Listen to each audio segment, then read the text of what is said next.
aku macet kajong me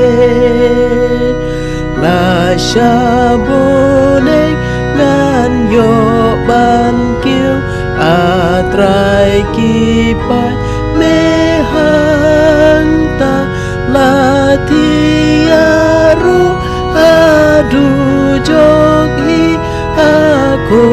mi medon hanta lakum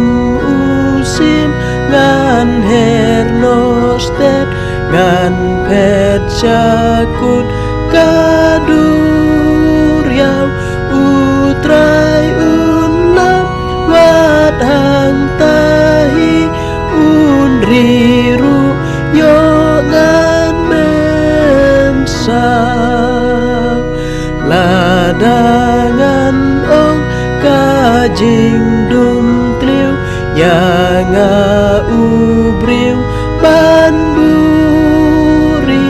ka